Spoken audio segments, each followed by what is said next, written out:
La musique revient sur DH Radio. Après 2 minutes pour voir, faire, découvrir. Philippe Deremaker, bonjour à tous. On fait une petite pause dans le programme de DH Radio pour s'intéresser à notre découverte musicale de la semaine, Antoine Armedan. Si je te disais qu'au fond du fond de mon être, j'ai toujours su, dès le début, qu'ensemble on ferait des pas sans parer nos lettres d'accent aigu. On fait donc connaissance avec Antoine Armedan, on dit bien Armedan. Hein. Armedan, c'est bien ça. Bonjour Antoine. Bonjour. Alors Antoine, qui es-tu et d'où viens-tu ? Eh bien, je suis zanguiennois et donc je viens d'Anguien. D'accord. Mais je suis originaire de Braine-le-Comte. Et t'es prof de musique, c'est ça à la base ? Je vis effectivement pour l'instant plus de l'enseignement de la musique que directement de la musique. Ouais, mais tu vis de la musique, c'est déjà bien. Ah ouais. Et donc je donne cours à l'Académie d'Anguien, au Conservatoire de Tournai et à l'Académie des Verts. Ah ouais, t'es un voyageur quand même aussi. Oui. Ça veut dire que t'écris tes chansons dans le train ? Tout à fait, c'est arrivé et il se passe beaucoup de choses dans le train. Alors, c'est pas ton premier album, mais on va dire c'est le premier album vraiment abouti parce que par rapport à ce que tu as fait avant, celui-ci, d'abord il est financé en crowdfunding parce que tu fais ça un peu tout seul pour l'instant encore. Alors si je te disais c'est le single, c'est très solaire.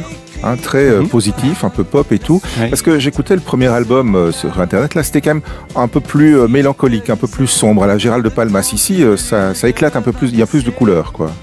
Oui, effectivement, je pense que cet album ici est un peu plus positif que le précédent. Bon, évidemment, comme le précédent était enregistré juste en guitare-voix, ça reste très intimiste. Ouais. Celui-ci, directement, quand on rajoute des guitares, une batterie, une basse, c'est directement un peu plus pop et enjoué quoi. En même temps, faire un album, c'est ambitieux quand même, parce que ça veut dire qu'il faut y mettre quoi, 10, 12 titres pour que ça ressemble à un album. Oui, il faut écrire, il faut composer. Oui, tout à fait. Il y en aura 13 même, des titres. Ouais. Bon, au niveau des compositions, je suis pas en manque, j'en ai déjà qui continue derrière. Ouais. Il fallait un clip aussi pour la chanson. Ça y est, il est en ligne. Et comme la production de l'album a été participative avec le crowdfunding, la production du clip a été participative aussi d'une autre manière. Effectivement, j'ai voulu aller dans la lignée du crowdfunding et donc j'ai proposé aux gens qui le souhaitaient de se filmer avec leur téléphone en étant à deux, parce que finalement, si je te disais, c'est une histoire d'amour. Ouais. Et donc j'ai proposé aux gens de se filmer et de m'envoyer des petites séquences comme ça. Et ça a très bien fonctionné. Et puis je suis très content puisque le clip est sorti vendredi et on a passé les 21 000 vues sur Facebook. On n'a pas encore l'album, il va sortir au mois d'octobre, dans le courant du mois d'octobre. Oui. Il va y avoir une release party d'ailleurs à Silly, au salon de ce nouvel album qui va s'appeler Sous la Lune. Oui. En attendant, YouTube pour avoir le clip justement, oui.